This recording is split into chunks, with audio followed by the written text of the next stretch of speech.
كثير. صدق الله مولانا العظيم وبلغنا رسوله النبي الأمين المتين المختار الكريم ونحن على ذلك لمن الشاهدين والشاكرين والحمد لله رب العالمين. بارگاہ رسالت مآب صلی اللہ تعالی علیہ وسلم میں درود پاک کا ہدیہ پیش کریں. اللہم صلی علی سیدنا و مولانا محمد معدن الجود والکرم منبع العلم والحلم والحکم وآلہ واصحابہ الکرام وابنہ الکریم وبارک وسلم صلاة دائمتا سرمدا ابدا. عزیزان گرامی وقار، قرآن پاک میں اللہ رب العزت نے فرمایا سارے مہینے اور سارے دن اللہ کے ہیں. ان میں کوئی بھی مہینہ نحوست کا نہیں ہے، کوئی بھی دن برا نہیں ہے. نہ ہی ہفتے کے 7 دنوں میں کسی دن کو منحوس کہا جا سکتا ہے، نہ ہی سال کے 12 مہینوں میں کسی مہینے کو منحوس کہا جا سکتا ہے. اسلام اس بات کی اجازت نہیں دیتا. در حقیقت وجہ کیا ہے یہ بھی میں بتا دوں کہ کہاں سے یہ سب چیزیں شروع ہوئیں. ہاں، بلائیں اترتی ہیں، مصیبتیں آتی ہیں، لیکن وہ ضروری نہیں کہ صرف اور صرف سفر کے مہینے میں آتی ہوں. کس مہینے میں آتی ہیں، کس وقت آتی ہیں اور کس پر آتی ہیں، اس پر میں تھوڑی سی گفتگو کروں گا. لیکن پہلی بات تو یہ ہے کہ یہ شروعات کہاں سے ہوئی. یہ زمانہ جہالت سے ہے. دور جہالت میں کفار و مشرکین کے ہاں ایسے معاملات تھے کہ عورتوں کے اندر سے یہ معاملات شروع ہوئے. 4 مہینے حرمت والے مہینے ہیں جن میں جنگ و جدال، قتل و قتال حرام ہے، جس میں رجب کا مہینہ ہے، پھر اس کے بعد ذی القعدہ، ذی الحجہ، محرم. یہ 3 ادھر کنٹینیو ہیں اور ایک رجب کا مہینہ. ان کو حرمت والے مہینے کہا گیا. اس کی وجہ یہ ہے کہ قرآن پاک میں ان کا ذکر آیا ہے کہ ان مہینوں میں نہ تم جنگ کر سکتے ہو، نہ تلوار اٹھا سکتے ہو. قتل و قتال حرام تھی. یہ حج والے مہینے ہیں اور حرمت والے مہینے. رجب اگرچہ حج کا مہینہ نہیں ہے لیکن اس کی عزت اللہ رب العزت کی بارگاہ میں بڑی ہے. تو یہ 4 مہینے حرمت والے تھے. اس میں کفار و مشرکین جنگ و جدال، قتل و قتال نہیں کرتے تھے. پہلے زمانے سے یہ چلا ہے. ایسا نہیں کہ صرف اسلام میں یہ 4 مہینے حرمت والے، اس سے پہلے بھی یہ 4 مہینے حرمت والے تھے. تو اس زمانے کے جو مشرکین تھے جن کا اسلام پر یقین نہیں تھا، وہ بھی ان 4 مہینوں کا ادب کرتے تھے. ان مہینوں میں جنگ نہیں کرتے تھے. آپ سنیے، جنگ سے تو نقصان ہی ہے، اس کے علاوہ فائدہ کیا ہے. مرد حضرات گھروں سے نکل جاتے تھے اور پھر جنگ و جدال میں لمبی مدتیں چلی جاتی اور کئی لوگ قتل ہوتے تھے، لاشیں باہر آتی تھیں. تو جنگ کا سوائے نقصان کے کیا تھا؟ اور زیادہ سے زیادہ نقصان جنگ میں مردوں کا ہوتا تھا. عورتیں گھر میں ہوتی تھیں یا پھر ان کے لیے دعائیں کرتی بیٹھی رہتی ہیں. تو عورتوں میں یہ بات پھیل گئی کہ محرم ختم جیسے ہی ہوتا مہینہ، سفر کا چاند دکھتے ہی لوگ اپنی تلواریں اٹھا لیتے تھے. حرمت کا مہینہ ختم ہو گیا، اب اس کے بعد ہمیں جنگ و جدال کرنا چاہیے. جو پرانے دشمن ہیں ان سے بدلہ لینا چاہیے. عربوں کی اکثر زندگی جنگ میں ہی گزری ہے. ایک ایک جنگ کی تاریخ اگر آپ پڑھیں گے کتنے کتنے سال تک چلی ہے. کچھ جنگیں 50 سال سے زیادہ چلی ہیں. ایک ہی جنگ 2 قبیلوں میں ایک جنگ چلی، اوس و خزرج میں 120 سال چلی ہے. 120 سال تک جنگیں چلتی تھیں. باپ وصیت کر کے بیٹے کو مر جاتا، بیٹا جنگ ختم نہیں کرنا، وہ بیٹا اس جنگ کو آگے لے کر کے چلتا تھا. تو اس طرح سے سفر کا مہینہ جیسے ہی شروع ہوتا یہ پھر سے تلواریں اٹھا لیتے اور اپنے گھروں کے ساز و سامان لے کر جنگ کے لیے نکل جاتے تھے. سفر کا مطلب ہے عربی میں خالی ہونا. سفر جو ہے خالی ہونے کو کہا جاتا ہے. تو یہاں پر عورتیں یہ کہنے لگتی کہ سفر جیسی آتا ہے پورے مردوں سے گھر خالی ہو جاتے ہیں اور سارا ساز و سامان لے کر کے نکل جاتے ہیں، جنگوں میں چلے جاتے ہیں سفر کے مہینے کے ابتدا سے. کیونکہ رجب سے لے کر جو جنگ بند ہوتی تھی بیچ میں شعبان اور رمضان آتے تھے، شوال آتے تھے، ان 3 مہینوں میں بھی لوگ نہیں جنگ کرتے تھے. تو یہ کنٹینیو رجب سے لے کر محرم تک خاموش بیٹھتے تھے، اور سفر جیسی آتا جنگیں شروع ہوتی تو عورتوں نے یہ کہنا شروع کیا کہ یہ سفر کا مہینہ آتا کیوں ہے جو پورے ہمارے شوہروں کو لے جاتا ہے، اور پھر کسی کا قتل ہوتا ہے اور کوئی لاشیں باہر آتی ہیں. تو یہ ان کی جہالت تھی.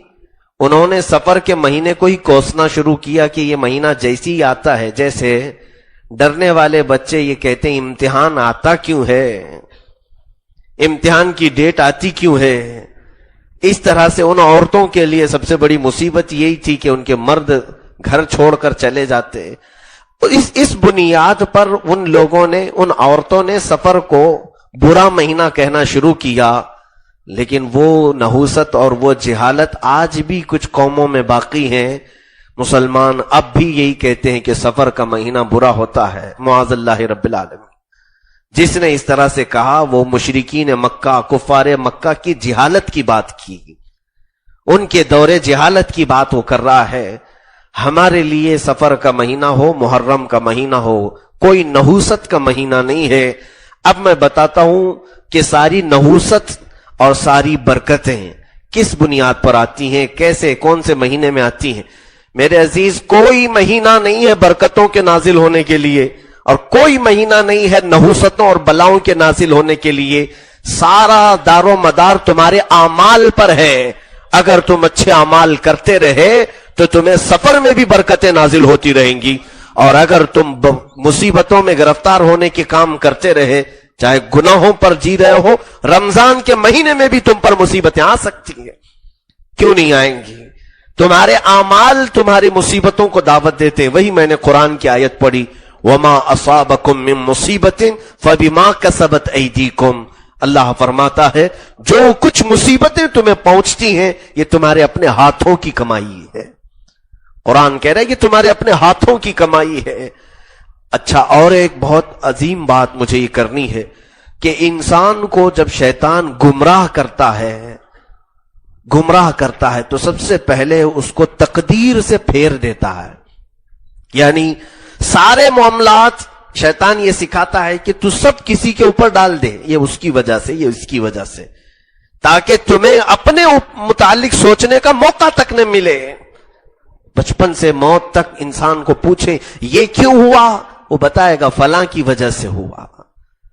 جیسے ہمارے ماحول میں آج یہ کثرت سے پھیلی ہوئی چیزیں ہیں، بیمار ہیں، تکلیف میں ہیں، آئے کیا بات ہے، کہا کسی نے کرایا ہوگا، کسی نے جادو ٹونا کیا ہوگا، میری روزی بند ہو گئی ہے، پتہ نہیں کسی کی نظر لگی ہوگی. سارا وبال شیطان تمہارے ذریعے سے یہ کہلاتا ہے کہ تم دوسروں پر ڈال دو، اور یہ دوسروں پر ڈالنے کی عادت انسان کو گمراہ کر دیتی ہے.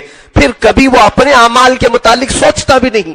مجھے حیرت ہو رہی ہے، ابھی چند دنوں پہلے زلزلے آئے کشمیر کے قریب، وہاں پر بھی جو زلزلے آئے کچھ محققین نے یہ لکھنا شروع کر دیا کہ یہودیوں کی وجہ سے آئے.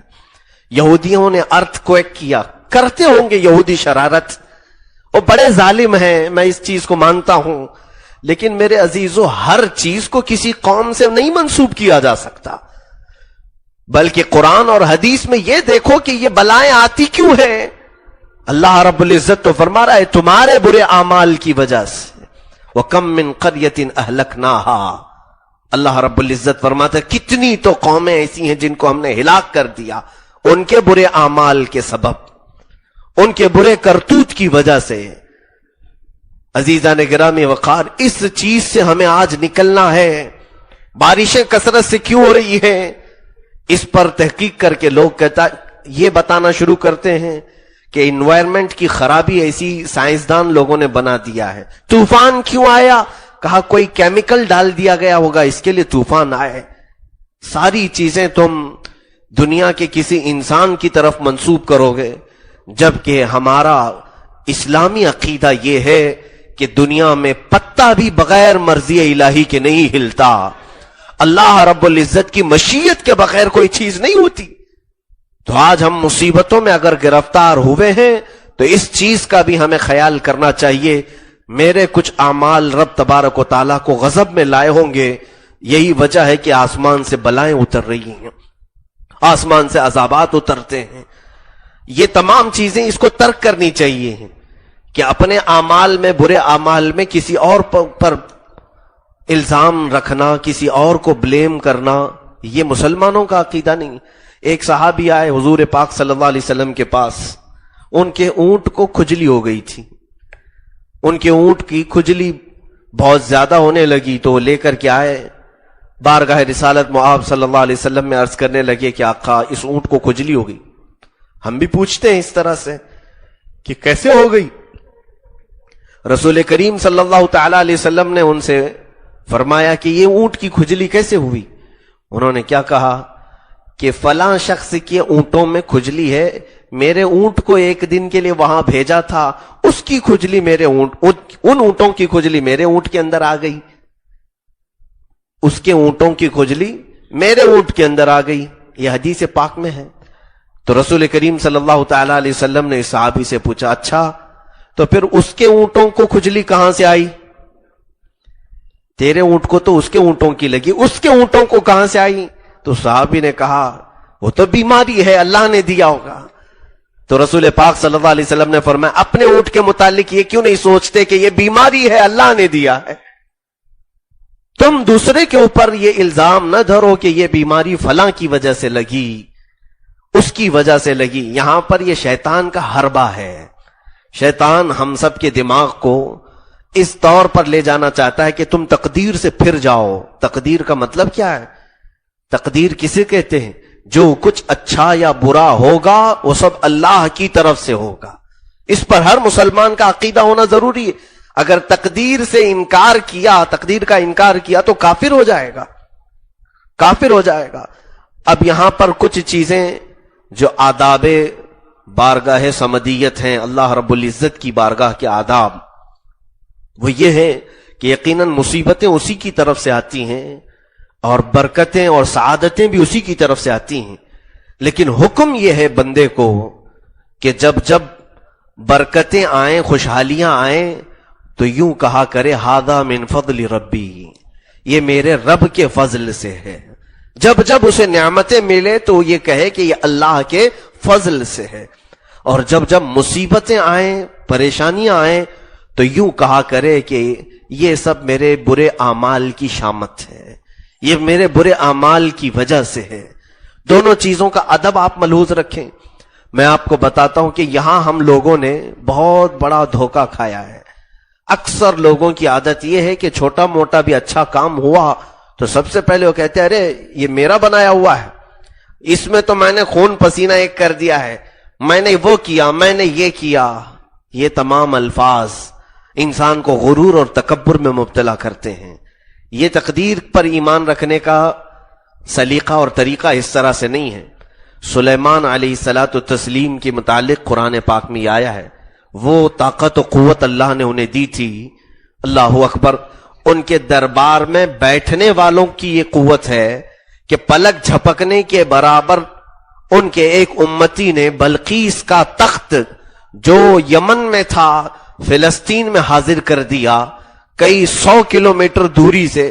وہ سلیمان علیہ السلام کے امتی ہیں، سلیمان علیہ السلام نبی کے امتی ہیں، انہوں نے محفل میں بیٹھے بیٹھے اس تخت کو حاضر کر دیا۔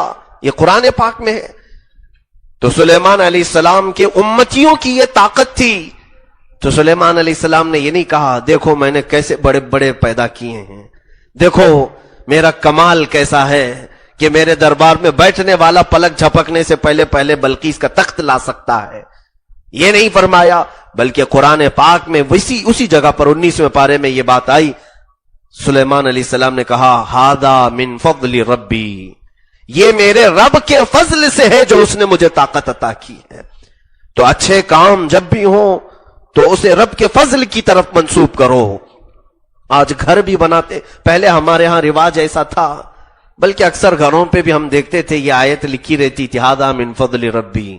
گھر کی تعمیر بھی مکمل ہونے کے بعد لوگ بڑی سرخیوں سے گھر کے دروازے پر یہ لکھ کر لگا دیتے تھے کہ جو کچھ بھی بنا ہے یہ میرے رب کے فضل سے ہے۔ اب تو وہ نہیں ہے، بلکہ آپ گھروں کے پاس نشان منزل، اکرم منزل، احمد منزل، باپ کا، دادا کا، کسی کے نام کی منزل ہی ہوتی ہے. بزرگان دین پہلے اپنے رب کے فضل سے گھر کو بھی منسوب کر دیتے تھے. گھروں کو یہ لکھ کر کے لگایا جاتا تھا. اور پھر یہ تمام چیزوں میں ہم دھوکہ کھاتے رہے. ہر اچھی چیز کو ہم اپنی طرف منسوب کرتے ہیں.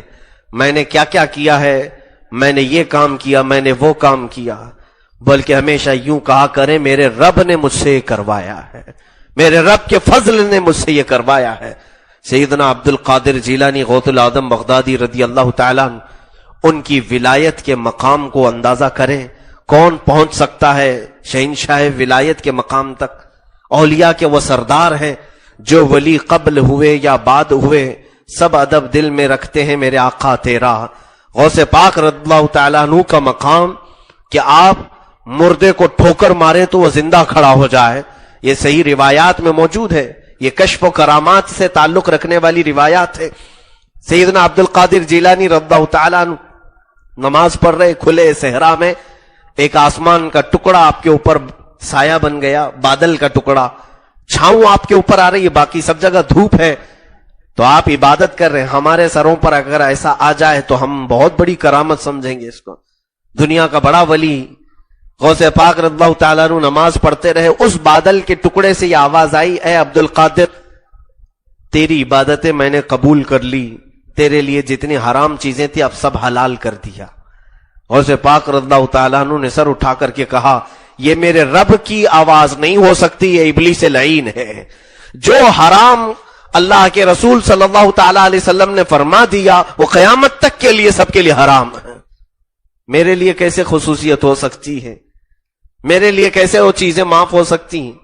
تو ابلیس لعین یقیناً وہ شیطان تھا جو بادل کا ٹکڑا بن کر کے اوپر سر پر سایہ کیا تھا. اس نے آواز دی، اے عبد القادر تم بہت پڑھے لکھے ہو، بہت پڑھ لیے ہو، تمہارے علم نے تمہیں بچایا، یہاں پر دوسرا دھوکہ ہے. غوث پاک رضی اللہ تعالیٰ عنہ نے اس وقت نہایت ہی بردباری سے یہ جواب فرمایا، اے ابلیس لعین میرے علم نے نہیں اللہ کے فضل نے بچایا ہے. یہ اپنے آپ کے بچنے کو بھی اللہ کے فضل کی طرف منسوب کرنا یا اولیاء کاملین کی سیرت ہے. میرے عزیزوں، بہتوں کے حالات ایسے ہیں کہ اچھے کاموں کو اپنی طرف منسوب کر لیتے ہیں، اور جب برا ہو جائے تو پھر دیکھیں جملے ہیں. جب کسی کو ٹھوکر لگ جائے تب بھی ٹھوکر کی وجہ بھی کوئی دوسرا ہو سکتا ہے. بخار آ جائے تو آج تو ہم یہی کہتے ہیں فلاں کا چیک کر لو ذرا اس نے کیا کیا ہوگا میرے اوپر. تھوڑی سی بھی مصیبت آئے تو ہماری نظریں ہر ایک کی طرف جاتی ہیں کہ کون کرایا ہوگا، کیا کیا ہوگا. گھر کی برکت ختم ہو گئی حضرت، پتہ نہیں گھر میں کس نے کرا کر کے ڈال دیا ہے، سب اچانک بیمار ہو رہے ہیں اور ساری برکت ختم ہو گئی ہے. نادان تجھے پتہ نہیں فجر میں پیر پھیلا کر سویا ہوتا ہے، ساری برکتیں تو تم خود اپنے عمل سے دور کر رہے ہو. بے برکتی کے اسباب ابھی پچھلے ہفتے میں نے تقسیم کیا، پڑھ کر کے دیکھو، وہ سارے اعمال تم خود کر رہے ہو اور پھر الزام کسی اور کے سر پر ڈالتے ہو. حتیٰ کہ یہ بھی انسان کی عادت ہے کہ ابلیس کے اوپر بھی سارے گناہوں کا بوجھ ڈالنے کی کوشش کرتا ہے. قیامت کے دن کے متعلق بھی فرمایا گیا، پوچھا جائے گا اس سے کہ تو نے یہ گناہ کیوں کیا، تو کہے گا مولا شیطان نے کروا دیا، شیطان نے کروا دیا. اسی لیے حدیث پاک میں رمضان کے ایک مہینے میں شیطان کو دور کیا جاتا ہے تاکہ پتہ چلے کہ یہ خود کرتا تھا یا شیطان کرواتا تھا. اور رمضان کے دنوں میں سب کا پتہ چل جاتا ہے. میرے عزیزوں، ہر چیز کا وبال ابلیس لعین کے سر پر ڈالنا، لوگوں کے سر پر ڈالنا نہیں. کبھی اپنی طرف، اپنے اعمال کی طرف بھی توجہ کریں کہ میری وجہ سے تو ایسا نہیں ہو رہا ہے، ہماری وجہ سے تو بہت کچھ ہو رہا ہوگا. ہم جیسوں کے اعمال ہی ایسے ہیں. لیکن حضرت ذوالنون مصری رضی اللہ تعالیٰ عنہ اتنے پائے کے بزرگ ہیں، 40 سال مسجد میں اعتکاف میں کبھی مسجد کی دیوار کو پیٹ تک نہیں لگایا اور پیر پھیلا کر کے سوئے نہیں. 40 سال گزر گئے تھے. وہ تقویٰ تھا ذوالنون مصری کا. تو جس علاقے میں وہ رہتے تھے سال بھر سے بارش نہیں آئی، سال بھر سے بارش نہیں آئی. تو یہ بھی اللہ کے عذاب کی ایک شکل ہے. لوگ حضرت ذوالنون مصری کو بہت پائے کے بزرگ مانتے بھی تھے. تقوی ایسا تھا کہ جنہوں نے مسجد میں پوری زندگی گزار دی ہو. لوگ آئے کہ قحط سالی ہو گئی ہے, سوکھا پڑ رہا ہے, بارش نہیں آ رہی. حضرت ذوالنون مصری نے سب کو جمع کیا اور کہا توبہ کرو, اور شاید کوئی ایسا بندہ ہوگا جس کے گناہوں پر مولا خفا ہے, رب تبارک و تعالی غضبناک ہے, جس کی بنیاد پر بارشیں نہیں آ رہی ہیں. اس بندے کو چاہیے کہ وہ توبہ کرے یا پھر مجمع سے نکلے. سارے لوگ ہٹ گئے تو حضرت ذوالنون مصری مسجد میں آئے, اپنا چھوٹا سا جھولا اٹھایا اور کہا اے بار الہ, اس پورے علاقے میں مجھ سے زیادہ گنہگار تو کوئی نہیں ہوگا, شاید میری وجہ سے ہی بارش رکی ہوگی. فوراً اپنا جھولا اٹھا کر کے شہر چھوڑ کر باہر چلے آئے. وہ اتنے پائے کہ ولی ہو کر کے بھی سوچ رہے ہیں عذاب میری وجہ سے تو نہیں ہے, یا ہم دن رات گناہ کر کے بھی سوچتے نہیں کہ ہمارے اعمال کی وجہ سے بھی کچھ ہو سکتا ہے. وہ شہر چھوڑ کر کے نکلے.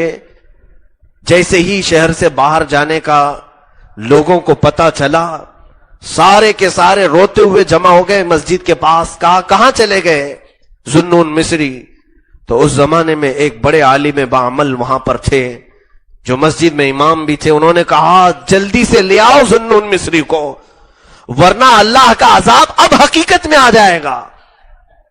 ذوالنون مصری کی وجہ سے بارش بند نہیں ہوئی ہے, ان کے ہوتے ہوئے اللہ تعالیٰ نے بہت چیزوں کو روک رکھا ہے. یہ تو صرف تمہیں اپنی ہلکی سی چیز اللہ نے چکھایا ہے. اس بزرگ نے کہا جیسے میخ مارنے کے لیے ہتھوڑی کا تھوڑا سا نشان لگایا جاتا ہے, پہلے تھوڑا سا ٹھوک کر جب ہتھوڑی بیٹھ گئی تو پھر برابر ٹھوکا جاتا ہے. تو اس عالم نے کہا جب اللہ تعالیٰ چھوٹی سی مصیبتیں دیتا ہے تو یوں سمجھ لیں جیسے ہتھوڑی کی نشان لینے کے لیے تھوڑا چکھایا جاتا ہے, اور پھر جب اس کے بعد مکمل اس ہتھوڑے کا برسنا ہوتا ہے تب پھر کوئی بچ نہیں پائے گا. حضرت ذوالنون مصری شہر سے باہر جا چکے تھے. کچھ لوگ دوڑتے ہوئے آئے اور ان کے پاؤں پکڑ لیے اور کہا کہ آپ اللہ کے لیے نہ چھوڑیں. انہوں نے کہا مجھے ایسا لگتا ہے کہ میری وجہ سے ہی بارش رکی ہوئی ہے, میرے اعمال کی وجہ سے اللہ رب العزت خفا ہوگا. وہ واپس پلٹ کر ان کو لوگ واپس لے آئے. جیسے ہی حضرت ذوالنون مصری آئے شہر میں ہر جگہ بارش شروع ہو گئی تھی. حضرت ذوالنون مصری رونے لگے. عزیزان گرامی وقار, اس چیز سے صرف اتنی بات میں ثابت کرنا چاہتا ہوں, وہ اہل اللہ جن کے صبح و شام عبادتوں میں گزرے, باوجود اس کے وہ یہ سوچتے تھے کہ میرے برے اعمال کی وجہ سے اللہ غضبناک نہ ہو جائے, ناراض نہ ہو جائے. مفتی اعظم ہند رضی اللہ تعالیٰ عنہ, شہزادہ اعلیٰ حضرت, جن کی عمر 90 سال کی گئی تھی, 90 سال کی عمر میں بڑھاپے میں بھی حال یہ تھا کہ نزع کے وقت کمرے میں آپ کی زبان بند بھی ہوتی تو پورے کمرے میں اللہ اللہ اللہ کی آواز آتی تھی. لوگوں نے جو سنا وہ اب بھی موجود ہیں, کہتے ہیں کہ جب ان کے سینے کے قریب ہم کان لے کر جاتے تو ان کے دل سے بھی یہ آواز آ رہی ہوتی تھی, دھڑکنے کی آواز. جس نے کثرت سے ذکر کیا ہے اس کے دل کی دھڑکنیں بھی لفظ اللہ میں بدل جاتی ہیں. عزیزان گرامی, اس 90 سال کی عمر کے اس متقی اور پرہیزگار کا عالم یہ ہے, انہوں نے فرمایا تھا ایک مرتبہ کہ مجھے پتہ ہی نہیں چلا کہ میری جوانی کب آئی اور کب چلی گئی. یہ کون کہہ سکتا ہے؟ جس نے جوانی کے مزے نہ لوٹے ہوں وہ کہہ سکتا ہے, ورنہ ہر ایک کو پتہ چلتا ہے کہ جوانی کیسی ہوتی ہے. جوانی شرارے بھرے انگارے ہوتے ہیں, ہر ایک کی لذتیں خواہشیں, اس میں کیا کچھ نہیں کیا ہوتا سب کو پتا ہے. لیکن اس بزرگ نے فرمایا, شہزادہ اعلیٰ حضرت مفتی اعظم ہند رضی اللہ تعالیٰ عنہ نے, کہ مجھے پتا ہی نہیں چلا کہ جوانی کب آئی اور کب چلی گئی. اس کے باوجود جن کے تقوی کا حال یہ ہے کہ پوری زندگی بھر کبھی نماز نہیں قضا کی, ایک نماز قضا نہیں ہوئی. ارے انہوں نے تو ٹرینیں چھوڑ دی نماز کی وجہ سے, ٹرین چھوٹ گئی, نہیں نماز پڑھنا ہے, وقت آ گیا ہے, چاہے ٹرین چھوٹتی ہے چھوٹ جائے. سفر میں کتنے واقعات ایسے پیش آئے, آپ نے کبھی نماز ترک نہیں کی پوری زندگی بھر. اس پرہیزگار متقی مفتی اعظم کا قول یہ ہے میرے اعمال سیاہ نے کیا جینا دو بھر، زہر کھاتا تیرے ارشاد نے کھانے نہ دیا۔ قیامت کے دن کے متعلق مفتی اعظم ہند فرماتے ہیں میرے اعمال کا بدلہ تو جہنم ہی تھا، میں تو جاتا میرے سرکار نے جانے نہ دیا۔ عزیزان گرامی وقار، ان کے کون سے ایسے اعمال ہیں؟ ان کے اعمال کی پوری دنیا گواہ ہے کہ سوائے تقوی اور پرہیزگاری کے کچھ نہیں دیکھا لوگوں نے، پھر بھی ان کا قول یہ ہے کہ ہمارے اعمال تو اللہ کو ناراض کرنے والے تو نہیں ہیں۔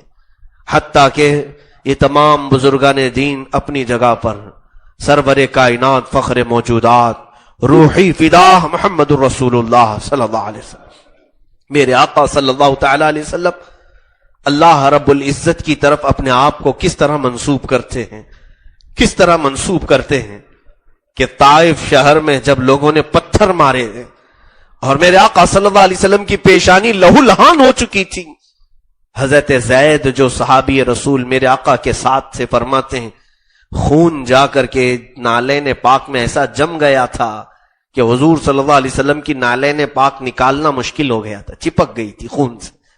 یہ زخمی بدن لے کر کے میرے آقا صلی اللہ علیہ وسلم کیا عرض کرتے ہیں رب تعالیٰ کی بارگاہ میں، یوں کہتے ہیں اشکو الیک ضعف قوتی، اے اللہ میں تیری بارگاہ میں اگر کوئی چیز کی شکایت کر رہا ہوں تو میرے طاقت کی کمزوری کی شکایت کر رہا ہوں۔ یہ جو کچھ بھی ہوا حضور نے بھی یہ نہیں فرمایا طائف والوں نے مارا یہ بہت بڑے بدماش ہیں، حضور فرما رہے ہیں یہ میری کمزور طاقت کی میں تیرے بارگاہ میں شکایت کر رہا ہوں مولا۔ اور یہ تک نہیں فرمایا رب تو نے میرے اوپر پتھروں کی بارش کروا دی، حضور نے اپنی طرف اس کو منسوب کیا، اپنی طرف جو کچھ بھی ہوا ہے یہ میری طرف منسوب ہے۔ اور پھر آگے کہتے ہیں میرے آقا صلی اللہ تعالی علیہ وسلم ان لم یکن غضبک علی فلا ابالی، اے اللہ یہ پتھروں کے زخم تو لگ چکے ہیں، سب کچھ ہو چکا ہے، لیکن اگر تو ناراض نہیں ہے تو مجھے ان زخموں کی کوئی پرواہ نہیں، اگر تو ناراض نہیں ہے تو مجھے ان زخموں کی کوئی پرواہ نہیں۔ میرے عزیزوں ہم مصیبتوں کو کس کی طرف پھیرتے ہیں؟ ہم فوراً اللہ تعالیٰ کی طرف پھیر رہے ہیں کہ رب تبارک و تعالیٰ ایسی مصیبتیں دیا ویسی مصیبتیں دیا۔ وہ رسول کائنات صلی اللہ علیہ وسلم ہے جو معصوم ہیں بلکہ سید المعصومین ہیں، ان سے خطا ممکن نہیں۔ وہ رسول کریم صلی اللہ تعالی علیہ وسلم پر جب مشقتیں آئیں تو میرے آقا نے نہیں فرمایا میرے رب نے ایسے ایسے نازل کیا، جبکہ مصیبتیں اللہ کی طرف سے ہی آتی ہیں، لیکن میرے آقا صلی اللہ علیہ وسلم نے ان مصیبتوں کو مشقتوں کو اپنی طرف منسوب کیا، مولا یہ میری ضعف قوت ہے اور اگر تو ناراض نہیں ہے تو مجھے ان زخموں کی کوئی پرواہ نہیں۔ آج میں کہتا ہوں میرے عزیزوں سفر کو کوسنے والوں، محرم کو برا کہنے والوں، ذرا اپنے گریبان میں جھانک کر کے دیکھو صبح سے شام تک کیا کیا کرتے ہو۔ سفر کا مہینہ یقیناً برکتیں لے آئے گا، ذرا تم ادب سے اپنے اچھے اعمال کی طرف توجہ تو کرو۔ سفر کے مہینے میں بالکل شادیاں بھی ہو سکتی ہیں، سفر کے مہینے میں گھر بھی بنایا جا سکتا ہے، سفر کے مہینے میں ہر اچھا کام کیا جا سکتا ہے، سفر کے مہینے کی کوئی نحوست نہیں، ساری نحوست تمہارے اپنے اعمال کی وجہ سے ہوتی ہے۔ اور ایک بری چیز رسم و رواج، جیسے کہ ہمارے علاقے میں یا ممبئی میں تو یہ مشکل ہے، بہت سارے، میں اس سے قبل بھی بار بار ان باتوں کو دہراتا رہا ہوں، واسطوں پرکار سے گھر بنانا کہ گھر کا دروازہ ایسٹ کی طرف ہونا چاہیے یا ویسٹ کی طرف ہونا چاہیے، بیڈ روم ساؤتھ کی طرف ہونا چاہیے، کچن نارتھ کی طرف ہونا چاہیے، یہ پنڈتوں کے دیے ہوئے واسطوں پرکار، سارا ایک جعلی دھندا ہے، اس کا کوئی اثر نہیں، جوتش لوگوں کی بنائی ہوئی چیزیں ہیں۔ یاد رکھو میرے آقا صلی اللہ علیہ وسلم نے فرمایا من اتا بکاہن فقد کفر بما انزل علی محمد صلی اللہ علیہ وسلم، جو کسی کاہن کے پاس گیا، کاہن وہی جوتش، حضور پاک صلی اللہ علیہ وسلم فرماتے ہیں اس نے محمد اور اس پر اترنے والی چیزوں کا انکار کر دیا، اس نے رسول کریم صلی اللہ تعالی علیہ وسلم کا انکار کیا۔ کیا ضرورت ہے، نہ ہم ہاتھ دکھانے والے لوگوں میں سے ہیں، نہ ہم اس طرح کے واسطوں کے طریقوں کو ایکسپٹ کرنے والے ہیں، حتیٰ کہ ہم سب نجومی بھی نہیں ہیں، ستارہ پرست نہیں ہیں، ہمیں اللہ اور اس کے رسول کی ذات پر کامل یقین ہے. لوگ گھروں کو توڑ چکے تھے ہمارے ہاں. کئی مرتبہ ایسا ہوا ہے جن کو پیسوں کی زیادہ کھجلی ہوتی ہے. گھر تو بنا لیا, کسی پنڈت نے کہا کہ نہیں یہ واستو پرکار سے گھر نہیں, تمہارا دروازہ ادھر نہیں ادھر ہونا چاہیے, پورا توڑ دیا. بیڈ روم ادھر نہیں ہونا چاہیے ادھر ہونا چاہیے, کچن کا کٹا ادھر نہیں ہونا چاہیے ادھر ہونا چاہیے.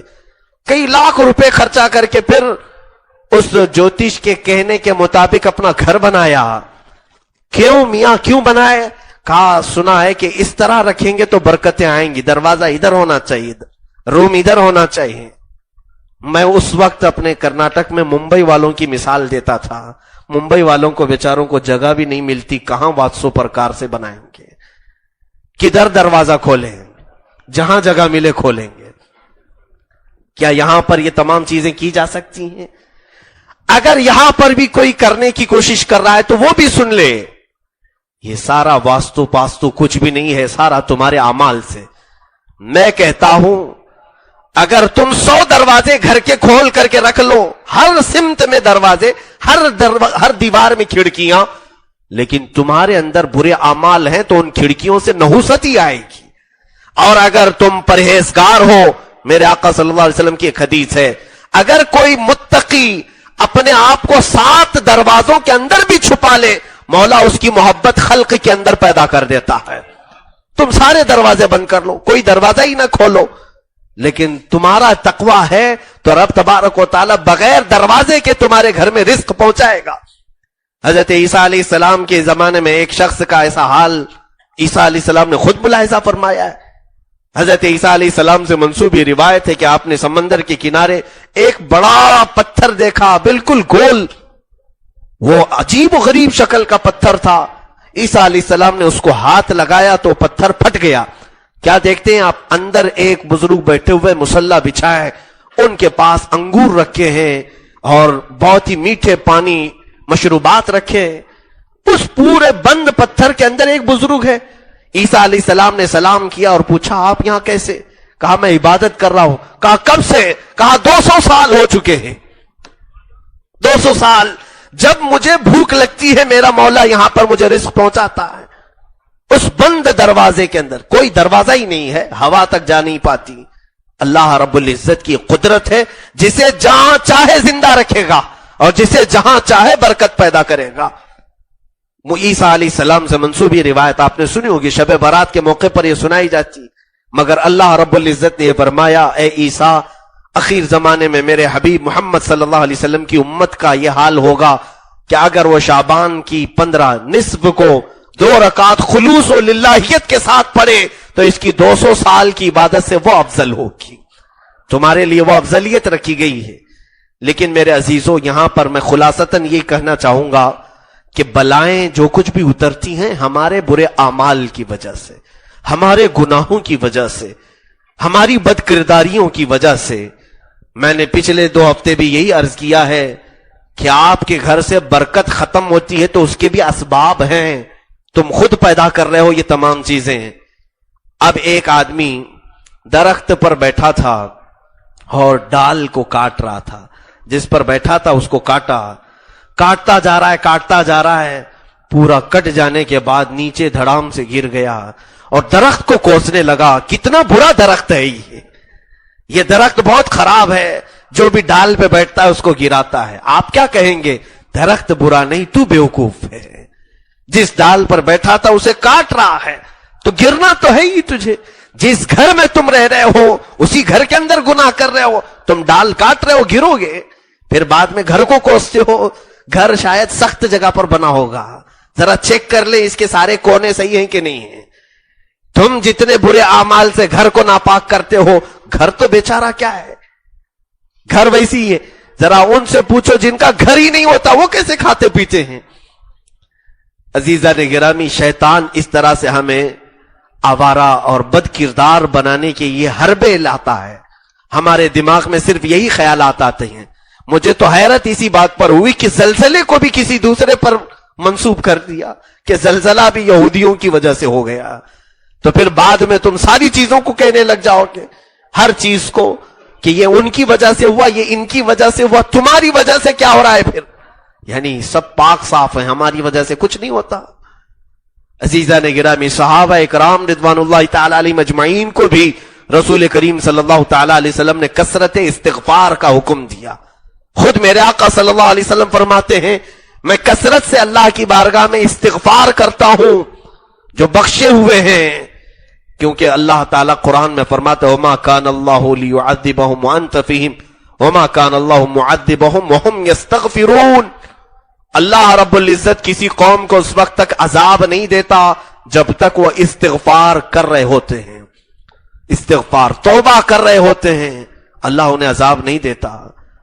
اسی طرح کی حضرت یونس علیہ السلام کی قوم کے متعلق دیکھیں، بہت برے اعمال میں وہ گرفتار تھے، اللہ تعالیٰ نے ہلاکت کا حکم دے دیا کہ اس قوم پر اب عذاب آنا ہے ان کے برے اعمال کی وجہ سے، یہ برے کرتوت میں مبتلا ہے۔ عذاب کا حکم ہو چکا تھا لیکن ابھی عذاب آیا نہیں تھا۔ حضرت یونس علیہ السلام کو، وہ تو نبی ہیں، خبر ہو گئی کہ اب یہ میری بستی تباہ ہونے والی۔ یونس علیہ السلام اللہ کا حکم آنے سے پہلے پہلے وہ بستی چھوڑ کر چلے گئے، اس بستی سے دور چلے گئے، یہاں تک کہ آپ سمندر کا سفر کر کے جانے لگے۔ آپ کے ساتھ ایک معاملہ پیش آ گیا، کشتی جھولے کھانے لگی۔ اس وقت یہ رواج تھا کہ ایک آدمی کو اتارنا پڑتا سمندر میں، کشتی وزن ہو گئی ہے، قرآن میں نام ڈالا جاتا تھا، قرآن اندازی ہوتی تھی، جس کا نام نکل جائے کشتی میں اسے سمندر میں ڈال دیا جائے۔ 3 بار قرآن اندازی کی کشتی والوں نے، یونس علیہ السلام کا نام نکلا، لوگوں نے اتفاق سے حضرت یونس علیہ السلام کو ہی اٹھا کر دریا میں ڈال دی، پھر آپ مچھلی کے پیٹ میں چلے گئے۔ یہ طویل واقعہ ہے، اس کو میں نے رمضان میں سنایا ہے۔ بتانا یہ ان کی قوم پر عذاب آنا تھا، ان کی قوم بہت بد عمل ہو چکی تھی۔ جیسے یونس علیہ السلام اس بستی سے نکل گئے تو ساری قوم کو خبر ہو گئی ابر آ چکا تھا۔ پہلے عذاب آنے سے پہلے آسمان پر ابر آ جاتا تھا، آسمان پورا کالا ہو جاتا تھا، پھر یا تو آگ برستی یا نوکیلے پتھر برستے، کچھ بھی ہو سکتا تھا۔ عذاب کے اثرات بھی دکھنے لگ گئے تو پوری قوم جمع ہو گئی ایک میدان میں، اور ان کو خبر بھی ہو گئی کہ اللہ کے نبی یونس علیہ السلام بھی جا چکے ہیں۔ تو اب وہ رونا دھونا شروع کیا اور بارگاہ الہی میں گڑ گڑانے لگے اور سچے دل سے توبہ کرنے لگے، اے اللہ ہم نے تیرے نبی کو پریشان کیا تھا، اگر یہاں آج وہ ہوتے تو ہم ان کی تائید اور ان کے ساتھ ہم ایمان لاتے اور ان کی حمایت کرتے، لیکن وہ جا چکے ہیں۔ تو اللہ رب العزت نے ان کا رونا، ان کی توبہ کو قبول کیا۔ قرآن میں ہے 11ویں پارے میں مولا فرماتا ہے لما آمنوا کشفنا عنہم عذاب الخزی، ہم نے جب وہ ایمان لائے تو ہم نے عذاب کو دور کر دیا، ومتعناہم، اور ہم نے ان کو ایک لطف اٹھانے والی زندگی دیا، عذاب ہٹا لیا اللہ تعالیٰ نے۔ فلولا قریۃ کانت آمنت ایمانھا فنفعھا ایمانھا، اللہ تعالیٰ فرماتا ہے کوئی قوم ایسی کیوں نہیں ہوتی کہ یونس کی قوم کی طرح توبہ کر لے تو میں عذاب کو ہٹا دوں گا۔ ان کی مثال قرآن میں دی گئی ہے۔ اے لوگو، آج ہم یونس علیہ السلام کی قوم کی طرح توبہ کیوں نہیں کرنا چاہتے؟ اجتماعی طور پر توبہ کر لو، یہ بلائیں ہٹ جائیں گی۔ اب سفر کے مہینے کو مت کوسو، اپنے اعمال کو کوسو، اپنے برے اعمال کو۔ ہم فجر میں غائب ہیں تو برکتیں ختم ہونی ہیں، بلائیں آنا ہے، اور ہم نمازوں سے دور ہیں تو یقیناً مصیبتیں آئیں گی۔ زنا سے توبہ نہیں ہے، جس بستی میں زنا ہوتا ہے وہاں رحمت کے فرشتے نہیں آتے۔ جس بستی میں جوا کھیلا جاتا ہے 40 دن تک اللہ تبارک و تعالیٰ اس بستی کی طرف نظر نہیں فرمائے گا، رحمت کی نظر نہیں فرمائے گا، کوئی فرشتہ رحمت کا وہاں نہیں اترے گا 40 دن۔ کیا پھر اگر کسی نے کھیلا تو اور 40 دن، اسی طرح پورے دن ہی اس نے اپنے لیے مصیبت کے بنا لی ہے۔ یہ تمام چیزوں کا سدباب کریں، ان چیزوں سے دور، اور اپنے آپ کو بھی توبہ کے ساتھ ایک پاکیزہ زندگی کی طرف لائیں، اور جو ملوث ہیں ان کو بھی روکنے کی کوشش کریں۔ میرے عزیزو، ہمارے گھر کے دروازے کے سامنے اگر کوئی کچرا لا کر ڈالے تو کیا ہم اس سے جھگڑا نہیں کرتے؟ کیا ہم اس کو چلاتے نہیں کہ کیا کچرا لا کر ڈالنے کا یہی ایک جگہ، یہی ایک مقام ملا؟ اگر کوئی آگ لگائے سامنے گھر کے، آپ خاموش رہیں گے؟ آپ چلائیں گے لے جاؤ یہ کچرا، یہ آگ یہاں کیوں لگا رہے ہو؟ کیونکہ میرا گھر جل سکتا ہے، اس کچرے کی بدبو سے میں بیمار ہو سکتا ہوں۔ اتنا تو ہم کرتے ہیں، لیکن جب عام علل اعلان کچھ لوگ گناہ کر رہے ہوتے ہیں، ہم دیکھ کر کے ویسی گزر رہے ہوتے ہیں۔ ہمارے گلیوں میں، ہمارے گھروں کے آس پاس اوباش لوگ اپنی محفل جمائے بیٹھے ہیں، کوئی کچھ نہیں کہتا۔ کیوں؟